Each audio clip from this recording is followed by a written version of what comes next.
Welcome, everybody. This is the Type Thursday Book Club. I'm so excited to have you join us today. It's going to be 3 designers reviewing one book under 5 criteria under a blind review rating system. We do not know what either any of us rated the book. We're going to find out together live with you tonight. So you're joined by 3 professional designers. I am Thomas Jockin, the founder of Type Thursday, a professional typeface designer, also assistant professor at Mount St. Mary's University in Maryland, America, United States. I'm also joined by the Type Thursday chapter leads of Phoenix and Los Angeles. Michael, give us a little introduction about yourself. Sure, thank you. My name is Michael Mondragon, the chapter lead of Type Thursday Phoenix. I'm a branding designer, a graphic design educator, and an Adobe community expert. Super excited about today's book because of my branding background. So love it. Glad to be here. And Matheo, you can jump in too. Hey everybody, my name is Matheo Cadena. I'm a creative director and graphic designer with 7+ years of experience, worked in UX, UI, entertainment, fashion, tech startup space, and I've run the Type Thursday LA chapter as the lead right now. So check us out for one of our events. Very good. So this week we are reviewing Logos That Last from Allan Peters. We're going to do a little quick summary of the book, and then we'll go over what are the 5 criteria we use to rate this book. I would say from my point of view, looking at my notes, that very much the emphasis of clarity of geometry and the things that of timeless logos from discipline, not trends, I think is very clear from how Allan approached the book. It's incredibly polished. I think I can say that without a doubt. But I do think that that polish hides underneath kind of the deeper argument hidden inside the text, my personal opinion and my assessment. Michael, where's your general overview of the book first before we get into it? Well, I'm a bit biased because I love branding so much. It's my passion. And Allan is a designer that I would love to work with and for. His branding is absolutely incredible, and it's really relevant. And I just love just even seeing that this book exists. I wish that it existed back when I was starting, because it would have been a great starting point. But again, I have some from our rubric. I definitely have some opinions about it, so I'm definitely excited to share those. And Matheo. So I'm super excited because this was a book that I basically pitched. We all said yes, and here we are. We've got it done and read. Definitely very visually inspired. Allan did a great job putting together lots of fun visuals in here. So I'm excited to get into our criteria and talk about all the different insights that we had. That's right. While we're loading up our Fig Jam we use for the rating system, I'm going to go over what are our rubrics, what are our criteria we're going to use in discussion of the book. Each person reviewed the book blindly in terms of these criteria: clarity of concepts, visual inspiration, practical application, typographic insight, and overall impact. What will happen is each one of us will slide in our token representative of ourselves onto the Figboard page for each category, and then give reasoning why we made that rating. After each person places their tokens down, as you'll see shortly, we will then have a short discussion about our ratings. Do we agree? Do we disagree? Will there be contention? We're going to find out right now. Michael, get us on to the Fig Jam, and I will volunteer to go first to lay down my rating. So as I jump through my screens, yay. Okay, I'm at that Fig Jam, and so the first one is clarity of concepts. So how clear were the ideas expressed in the book? I'm looking at my rating, because again, I did this last week. I would say in general, this is a solid, I'm giving this a 3. And then my reasoning is the sequence is very clear. The arguments are really quite simple, but sometimes detrimentally so, kind of harming it. At times, the distinctions seem like between some concepts like simplicity, function, and timelessness blur, which does happen sometimes. It does, but that will cause confusion for some people to see the nuances of when those concepts overlap and when they have distinctions. The book is generally very clear, but not deeply interrogative. Allan does gesture towards ideas like universality of beauty, but it does not fully unpack the contradictions that come from his argument or reasoning. So that's my take. Michael, you can jump in. Sure. Well, I gave this a solid 4. It's very straightforward. It's, talking about process, refinement, decision making. It's digestible, but not theory heavy. And it's, I think it's easy to follow. And if I were to be a seasoned designer like myself, or just wanting to get into this, I think that it's a very easy read, and also one that you'll definitely want to pick up if you're doing this type of work. And Matheo. So well said, Michael. I really love that you said it's digestible but not theory heavy. But in clarity of concepts, unfortunately, I'm landing myself at a solid 1, guys. I really was so excited for this book, but so disappointed by the fact that I didn't get more depth from Allan on a ton of these concepts he presented. So I was just like waiting for more. And in the whole time, the whole book, he says, I'm going to show you my process. I'm going to give you the exact insights into my logo design step by step. And then I'm like, yay. And then I go to the next page and it's not there. And I was like, damn it. Like, where are the sketches? Where's the process? So that's why I landed myself here. Now that's fun. This is why I like this stuff. Okay. That's really so. And it's funny because, some of my notes about it being overly simple were related to that point. So, and that's the issue, is that design books have a really hard thing to do, which is they have discernment's the main thing that we need to be learning in design. But how do you do that? It actually is very repetitive and incredibly laborious to actually go through systematically the distinctions and thinking of your design process and what you're making. And obviously that was not, most people don't want to show that. So as a result, he gestures to these ideas. And there's some of them, I think, especially his Gestalt stuff is really good. Like his understanding of Gestalt is very clear. But I'm sympathetic to that, because you basically get a bunch of spreads of like sketches. And the most, I think the thing is you're getting is like, just do 50 sketches.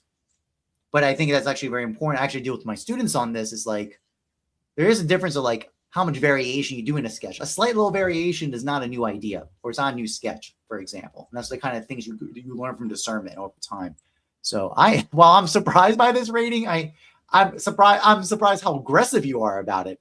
That did dampen my rating on that similar points, but not to that same magnitude. Yeah, no. Great points, Thomas. I think because the promise in the whole opening chapters of the book is that I'm gonna walk you through my logo design process step by step. I'm working on some logo designs right now, and I was looking for more clarity. And for me, it felt like a picture book. It felt like a very beautiful, lovely, picture book. But I was missing the clarity of concepts. Here's do this first, then that, then this, and here's my process of how I landed here. It just more is, doing the math, doing the problem, but not showing your work and how you got there. And it's like, yeah, so here's what I ended up with. And the final answers that he has, they look beautiful as far as logos. But I just was sad that I wasn't able to follow along with the work. Michael, any thoughts? Yeah, and I think maybe because of my background, if somebody were to be starting at this point, maybe, like Matteo, they would be getting that from this. And I don't think this book was meant to be an instructional manual about how to do branding. I think it's introducing the concepts, also kind of focusing on some little things that you can put within your branding that are, good things to have. And if you look at this book as a whole, you might look at some of these logos and think that are marks that they're simplistic. And I think that's kind of the point. Like, how do you make something simplistic, but what's the work that goes into that? And maybe that's what you were looking for in this book, is maybe more of that process. But whereas I feel like it's more like a body of work and then touching on how they came to be. Very interesting. Okay. I think we're ready to move on to the next criteria. Okay, so visual inspiration, the strength and originality of the visual material. So this is the eye candy. This is the like, did we get a wow, pow, thank you, ma'am. This blew my eyes out kind of event. And you know what? I've been apparently from the last rating, I was like the hard ass of the group. But with that said, I think it's a solid 4. The visuals are strong and disciplined. It's compositionally restrained. It's well sequenced. It's a convincing, logical ordering of the compositions. Use of scale and color, I think, is done very well. The examples demonstrate formal intelligence and taste in composition and position.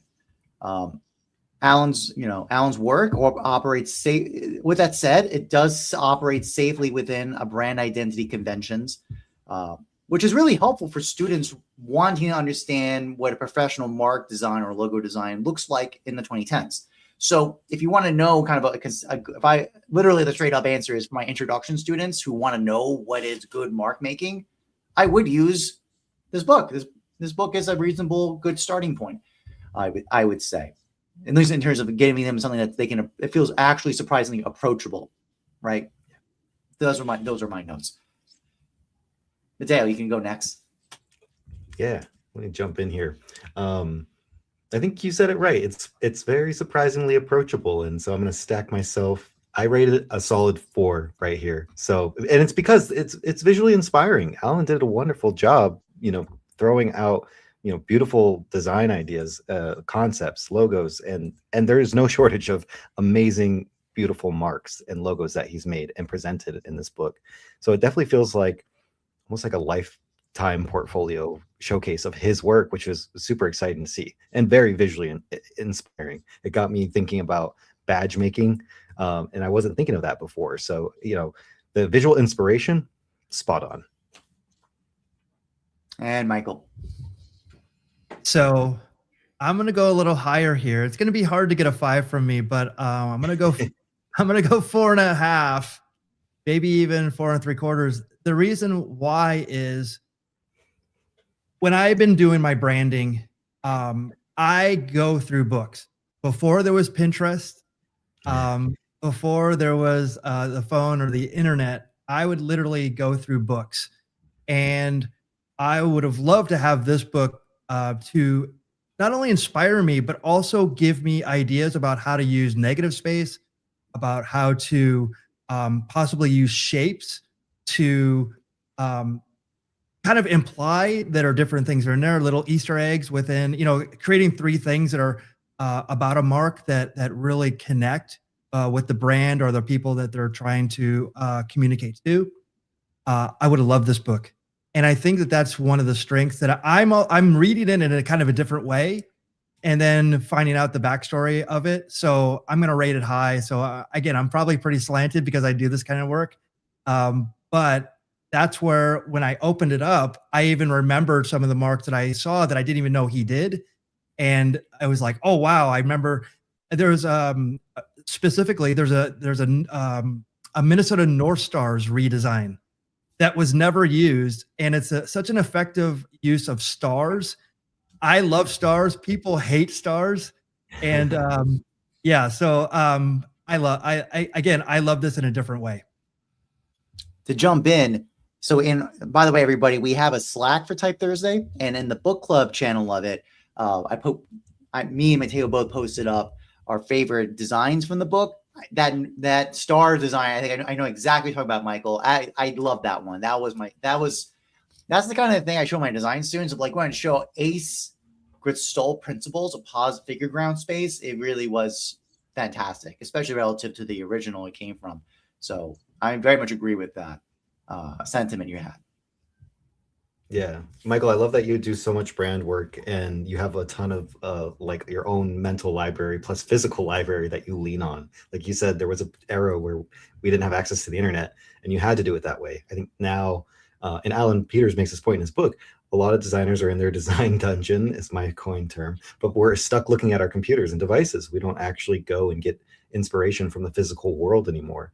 So a case that he made was go get visual inspiration from the wild, from the real world. And his way was, going through these boutique shops in small towns and looking at what they have in thrift stores and looking at old, sort of like items that were designed in different eras. And that's where he starts to see a lot of sort of like cool design solutions that gets him thinking in different ways. So I love that part and that piece that he encouraged us to do that. Yeah. Very good. All right, onward. Let's move on to the next segment. Practical application. How useful would this text be in teaching or professional practice? So here's the thing.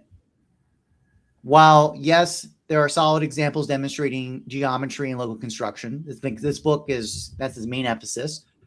And those lessons are going to be very useful for foundation design education. I used them, actually. It was because it worked out. I was giving the lecture to my students on this, and it was there. So I used it. It was very appropriate. But for any context, I think outside that introduction level of discussion, the applications do remain really traditional, very foundational, traditional applications for the most part. It's very strong for onboarding students, but it's not the kind of book. It's the kind of book you really read once and you're getting introduced, and then you might pull back up for reference later. But most likely, will just go into the database of your memory. And for those reasons, I'm putting it as a 2 practicality for those reasons. Michael, you can go next. Sure.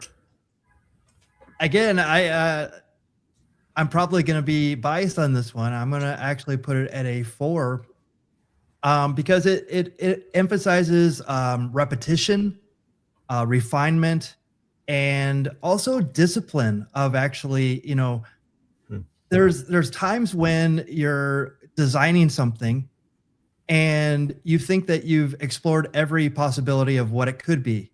And sometimes, and this goes to Type Thursday, is putting it in front of other people and having them look at it and saying, oh, what if you did this little tweak? What if you did this? So I think that it definitely inspires that in me. I read that.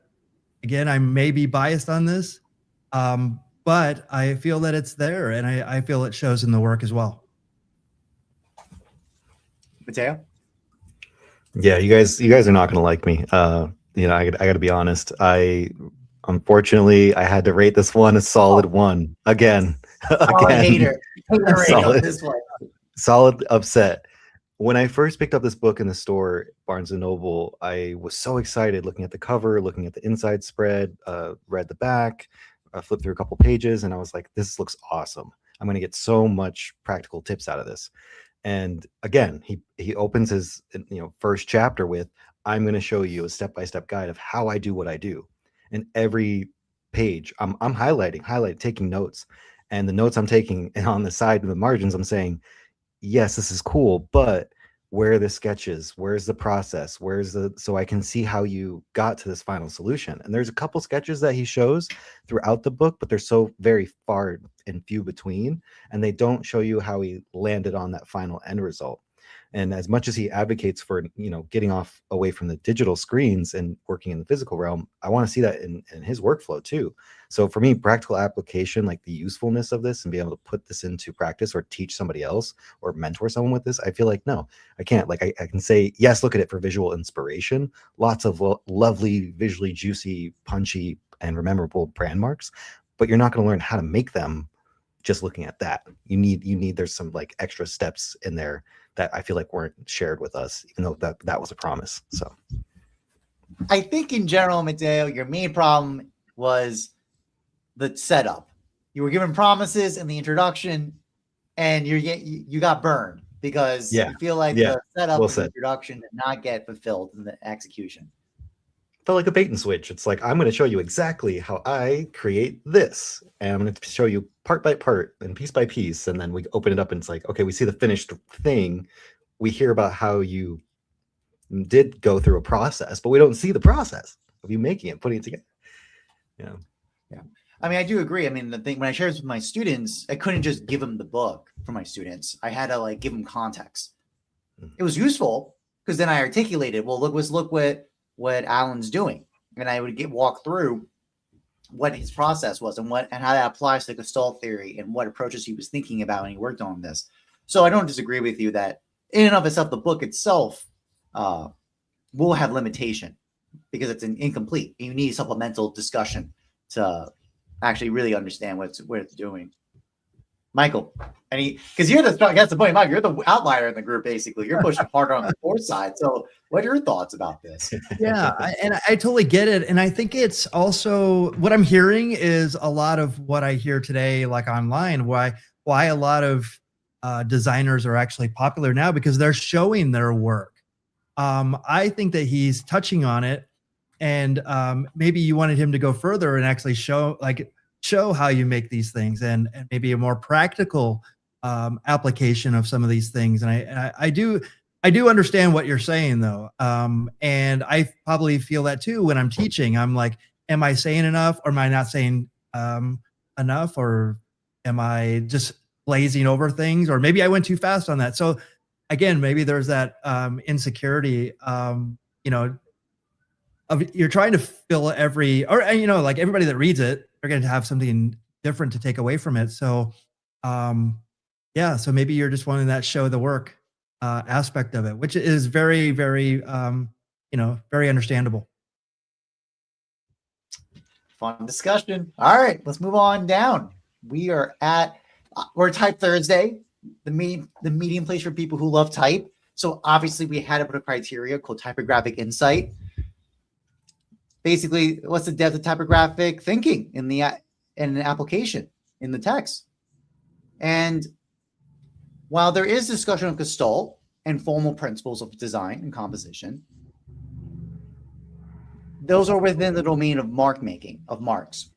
And that's rather than the broader domain of type and typography. There are similarities, but they're not the same. There are distinctions that are important. In general, one is not turning to Allan's work for insight of a type designer or deeper typographic inquiry. You're not coming to this book for that. So for those reasons, this is getting plopped out in the one. There's one section on typography, especially it's rather lackluster in my opinion. But to be fair, because that's not what Allan is. It's not a type designer. I'm not going to hold that against him in terms of what he's strong at is mark making. He's fantastic at it. That's what he does really well. Typography is a different piece completely, though. Matteo. Yes, sir. Let me jump in there. So same exact thoughts. Allan, I'm landing this at a solid 1.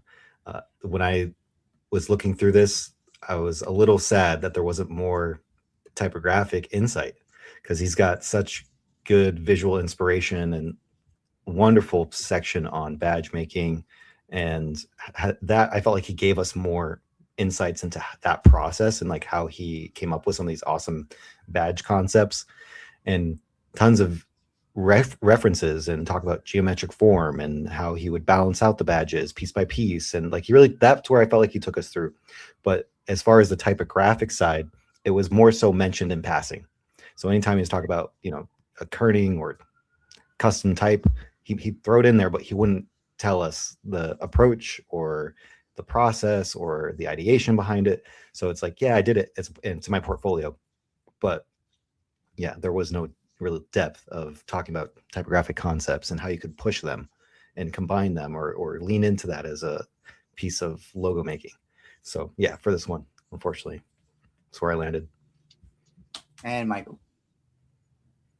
So this is where I actually give it, I'll give it a medium mark. I'll give it a 3. And I could have gone lower, but the thing that I did notice about this is that it wasn't typographic heavy, and it does lack in that realm, especially under this criterion. But I even mentioned it with the stars and the N. Like, that's brilliant, the way that he put that together. And I think that also shows a lot of typographic insight and knowledge, and also a lot of skill. So where it doesn't have the insight, I took away from it the way that I can use letters and negative spaces and shapes in my work. So that's where I fell in the middle. Like I said, I could have given it a lower score, but I saw the inspiration in it because of the work I do. Yeah. When I made my comment about the stall principles being really strong in his work, this is what I mean. Like as individual letters, as a mark object, yes. I won't deny he's very good at that. But the minute you go anything beyond a single letter mark, no, he doesn't. It falls apart because it's generally it's the same. It's typecasting. Literally, it's like the same what are you going to get from him? Geometric sans. You're getting geometric sans all day. Monolinear geometric sans made at Illustrator. Sorry, that's just how it goes with him. And other designers of a similar ilk. That's what they do. And that's fine. It's a good shtick. But the thing is because the modernists, I'm going to talk a little bit about this in the next section. The modernism that's being referenced, Paul Rand's, Saul Bass, they had full command of typography across the board. They weren't typecasted into this very super rational, like geometric sans rationalism. That I think in some ways limits the vocabulary of what they could design. But as individual mark making capacity, like that, again, that N star, outstanding. I don't disagree with that. That in terms of that understanding, it's very good. It's just that it goes beyond individual marks. I think that's where the insight does fall apart, in my opinion. But thoughts, Matteo? Yeah. No, I think you're right. Throughout the whole book, I started to recognize Allan's style, and by the end of it, I feel you have this intimate understanding of his modernistic geometric form, but everything is very like sans serif and very clean and very simple and very the same after a while. Like even some of the I'm bird bias. I love a bird logo, and he have showed a few of his iterations of like using that bird iconography, and those just start to feel very the same over time. But they look beautiful. They still all look beautiful. So I definitely agree there. But on typographic depth, just still, yeah, it wasn't there. There was no real giving me more information that I didn't already know, and then explaining even his approach to typography just wasn't truly there. Yeah. Yeah, Michael, any last thoughts? Yeah, the references that he used in the books that of stuff that inspired him are the same ones that I have all around me. So the simplistic, timeless looks. Like, how do you get that? And how do you? But I could connect those dots. That's where I feel like maybe for both of you, he didn't connect the dots. So again, I was reading a different book in a sense, just from what I was looking for in the book. I mean, Matteo did make a comment that the badge section be really strong, in terms of that actually was the case with him putting some serious work into the non-geometrical approach, I would say, if I had to put any strong language about it. So that is true. I think that's actually fair. As a counterpoint, I think that is quite fair to say, Michael. Okay. Yeah, I would say he had a good visual inspiration, but again, it just wasn't typographically rich. Okay. So last one, overall impact. So here's my overall conclusion is, listen, Allan's work is professionally competent. I don't think anyone can put that away from him. But it's not going to be groundbreaking or a new articulation of graphic design practice, because overall impact is about, is this the kind of book the industry and the community is going to look at in 30 years and go, man, whole trajectory of practice got changed because this book came to exist. That's not what this book is. It is a portfolio book. And yeah, I think that's actually very important because in the introduction, he cites the Paul Rand Reader by Stephen Heller as an inspiration for Peters. I think that's really important, is that's the context that was set up to us from the beginning, implying that this book, we have a similar cultural professional role. But here's the thing, Rand was responding to the open possibilities of mid-century modernism, and his work evolved over time. And he wrote about that development of work over time in a very influential manner, both in his own writings, but also in testimonies of other people as well. So and I think in general, I will comment a little more in the closing statement, but the vitality of proclamation found in Rand's work and writing is not present here, at least not explicitly. I think Allan does have incredible vitality. I think there's many things. I think there's some great kernels that behind the polish that I wish was actually emphasized more. That this book could have been a much more overall higher impact and actually had a lot more pedagogical value. What I'm getting at here is his emphasis of courage. He has his emphasis of courage and having a commitment to not being afraid. That great design never comes out of being afraid. I think that's 100% true.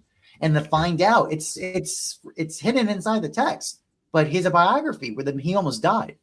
Yeah. And he saw violence in a very explicit way in his life, in multiple, apparently two different occasions, that really had a huge impact on this orientation in life. I wish I had more of that. So for those reasons, I think, again, this is what I say this out of love and the wish that and also his faith, by the way. I think it's important for people to know that different kinds of people can be designers, and having faith is not something outside that. I think it's important to show people that possibility does exist as well. So in combination of, I think, a lot of impact he could have had as just in terms of the idea that people can go, wow, this is the kind of designer who does this kind of work and lives a certain kind of way. And I want to be this kind of person. I think that's a really important role of education, to give people role models and context of not just how to make great work, but how to be certain kinds of people. And those relationships are not separate. They're combined very deeply. I believe that. So for those reasons, it's getting a 1 because I think I've lost potential. Mm-hmm. Michael. Yeah, well, again, I love that I have this on my shelf as a branding designer, as someone who does this type of work all day, every day. And I'm going to give it a 4.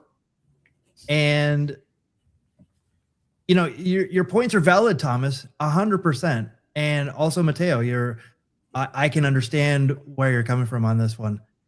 I guess maybe I wasn't looking as deep into it as trying to get more out of it, because I was super inspired by what I was seeing.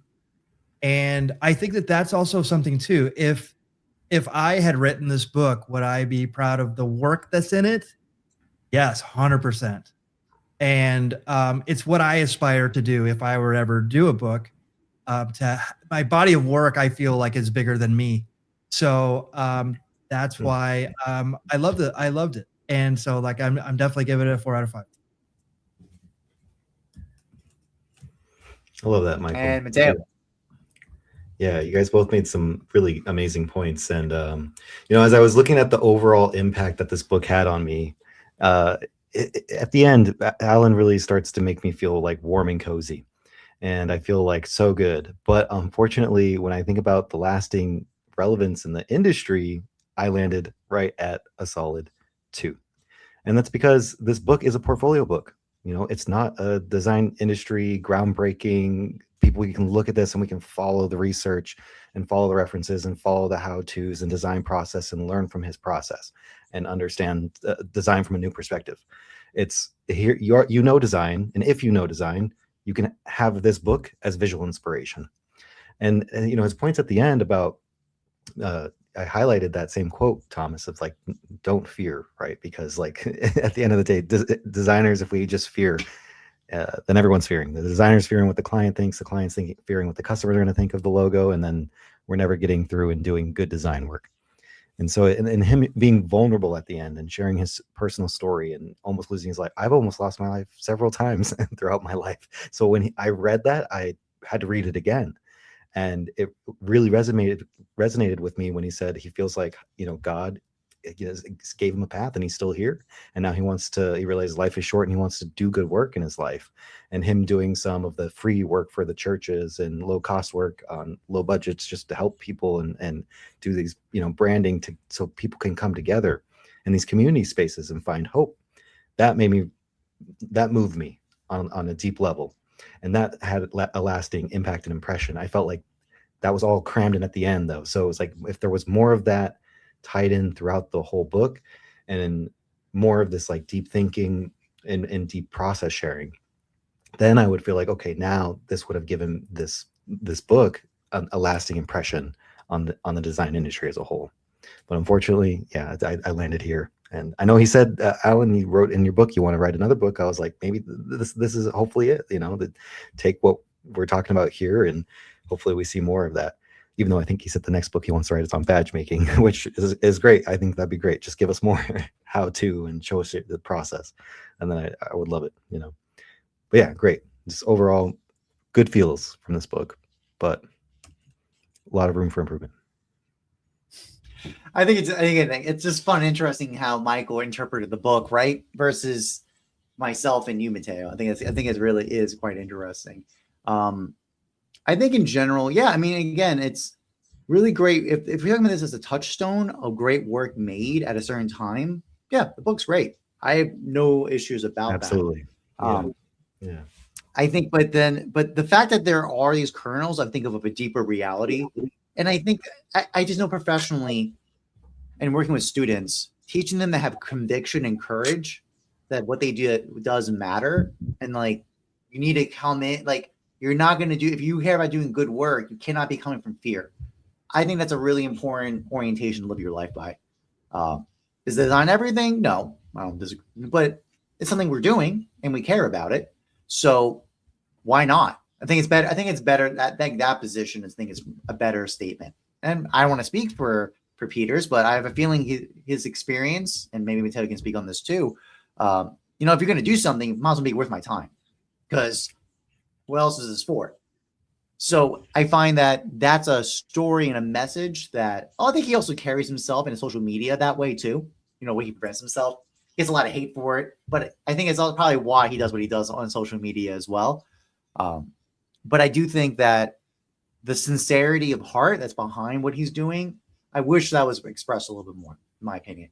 I think beyond the heart side is the method. So like heart, method, and conclusion, right? The conclusion's there. I have no doubts about that in terms of getting value from that. But those other two aspects, I think, are missing gaps in my mind. Yeah, I agree with all of that. And in full disclosure, like graphic design gave me not only a life but a career. If it wasn't for graphic design, I really don't know what I would do in life. It's the only thing that I do well, and the only thing that really excites me about life is applying it to graphic design and branding and typography. And I also feel if I wrote this book, it would be really hard to write what he wrote.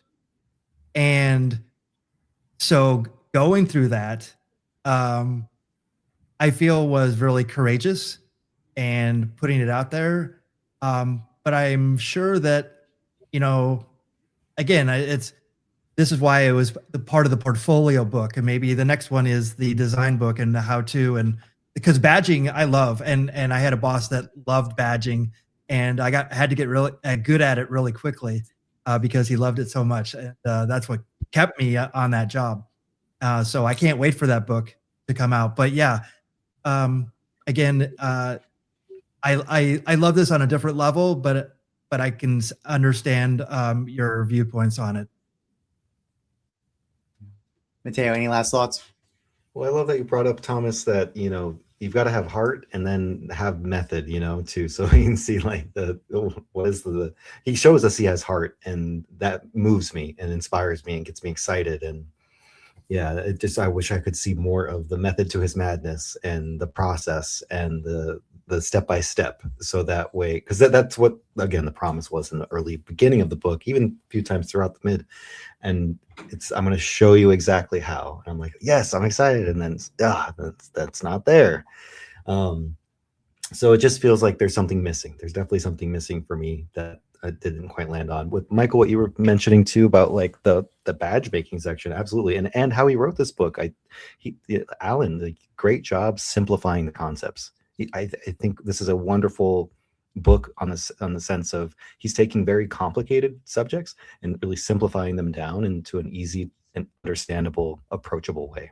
That part's great, but it's not for me pushing anything further, and going deeper. We stay very surface level the whole ride throughout the book.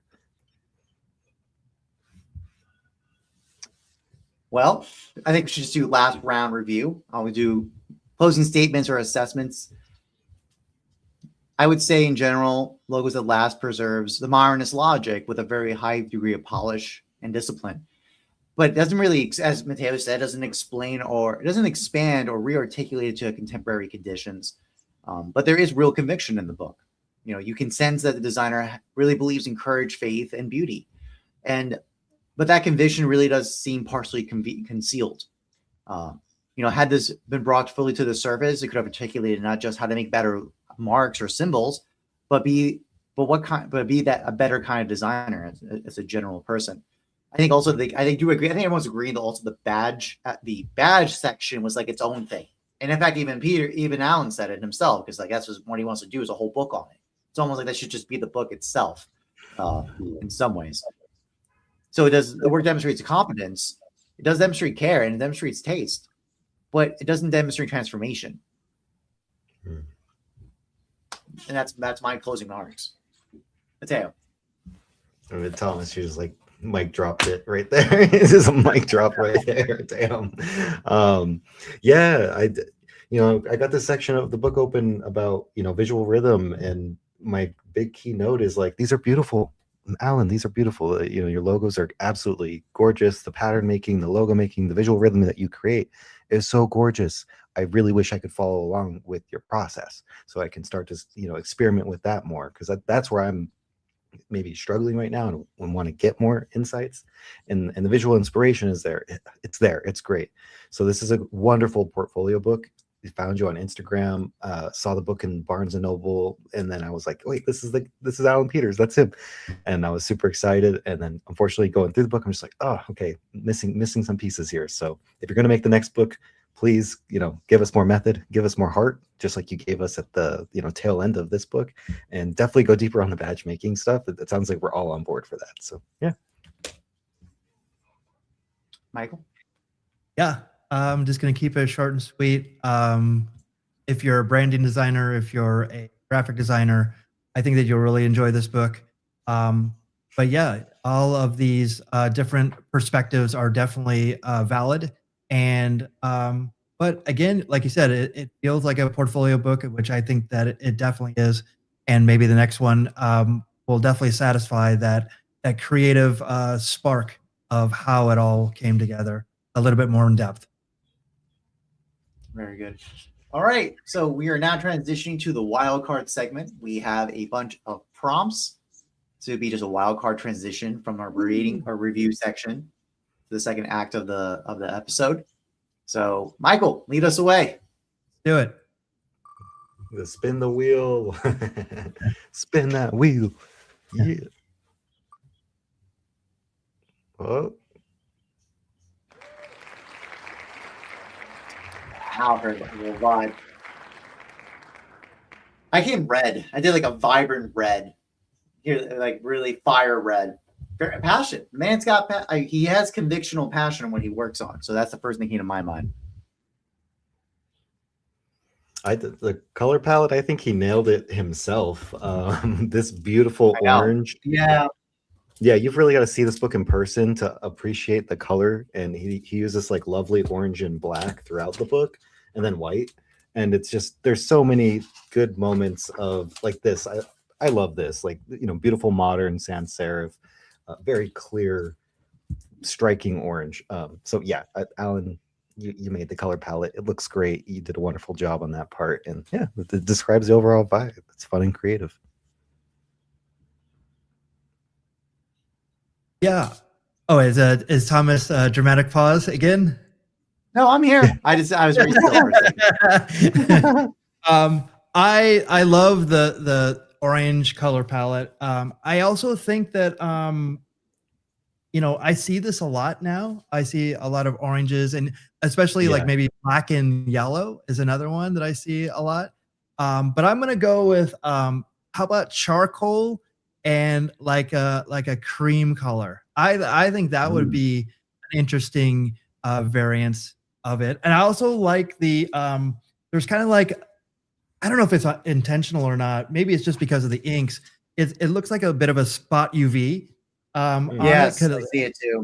And yeah, I don't know. Again, I don't know if it's intentional or not. But The other color, the black on the orange, looks really interesting. So I think if maybe that was reversed, that would be an interesting color scheme as well. Because it seems to be a little bit more matte instead of that glossy. Yeah, it's kind of it's almost a shade of the orange. Like it's a black with it's kind of has an undertone of the orange on it too. It's true. Yeah. Yeah, I like that a lot. Great production probably in the book. Yeah. Great production. Interesting Absolutely. question, by the way. This is awesome.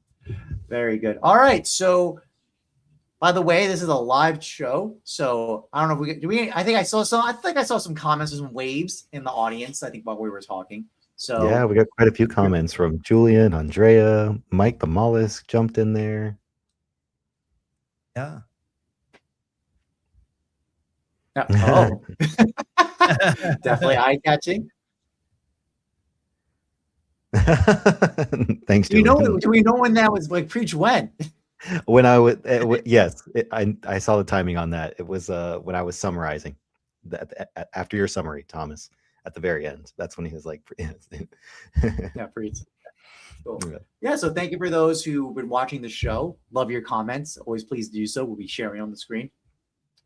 By the way, if you read the book and want to disagree with us in anything we're arguing here or talking about, please, we would love to have this. The more we have as a community, we can talk about this work. The delay is real. Awesome. Well, it's live, but yes, the internet does have problems, unfortunately. But again, having live discourse about the text and thinking about design and what does it mean to be a designer and think about type and loving type is something I'm very excited about. So I think that covers our sections up till now. So we need to close on out. So first of all, join the Type Thursday Book Club. So come hang out with us on these live streams. You can do that. You can sign up to the Google form to get an invite to our private Slack where we post up our works. We were talking about which work we like the best. Me and Matheo took photos of it. Worked out that Michael, we both like the same one. So come hang out, chill out with Type Thursday members, and introduce yourself. Love to have you join us. And don't forget, Type Thursday is a meeting place for people who love type, and they are physical events. So the events are next week in both Los Angeles and Phoenix. I think the early bird tickets are still open now, I believe. I think they expired today, I believe. I'll let Matheo and Michael speak more about their chapters. Yeah, check out Type Thursday Los Angeles. We're going to be hosted at Typecraft in Pasadena, California. Thanks to David Mays and the team at Typecraft for hosting us. It's an amazing print space, and we'll get to have a guided tour at the end of the huge printers that they run in production. And you'll also get to meet a ton of amazing designers and network. We've got food, we've got drinks, and good vibes. Come check it out. Love it. Yes, and we will not be here next week because of our Type Thursday commitments. That's right. Yeah, that's right. When we're not at physical Type Thursday events, we're on the book. We're doing our book reviews. And when we're not doing our book reviews, you come to Type Thursday in person. Boots on the ground. Yeah. Yes, we'll be at Dialogue in downtown Phoenix, February 26th, Thursday, of course. Great place to meet people, but also find passionate designers of all types, and even people that are just getting into typography or just curious about it. We've been growing steadily, and it's been great. And we're very lucky to have Dialogue and the great owner, Chad, as a big fan of what we're doing. So definitely stop by if you're in the Phoenix area. We'd love to see you. Outstanding. Well, that covers our second episode of the Type Thursday Book Club live rating review. It's been super fun. Matheo and Michael, thank you so much for joining us today. And thank you for watching us together. Thanks for Allan for writing this beautiful book. Yes. Yes. Pick up your copy. If you do pick up a copy and you want to join us, you can. You don't have to. You can read it on your own pace. Jump into Slack. Go back to that Google Form Slack slide. Scan the QR code, and we'll get you in there. Yeah. Or message us on Instagram through our DMs. Happy to get you connected to our community.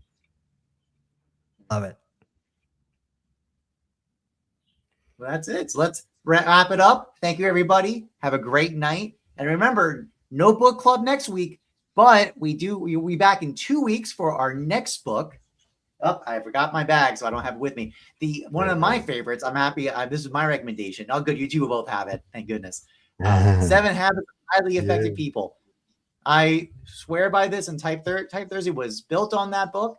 I have all my chapter leads read it, who've been a part of Type Thursday. Everyone for the 10 years of Type Thursday has basically been told to read that book, and a lot of them have. And I'm very excited that we're going to be doing our book club on 7 Habits of Highly Effective People in 2 weeks. So again, hope to see you at Type Thursday, Phoenix and LA. You can head to it next week. By the way, if you talk on Type Thursday in your community, you reach out to us. Always looking to start new chapters or relaunch the old chapters who went on hiatus. So again, Michael and Matteo, thank you for your time. And thank you, Allan, by the way, for writing our book we read this week. Thank you for that. Everybody, thank you. Have a great night. Good night, everyone. See you later.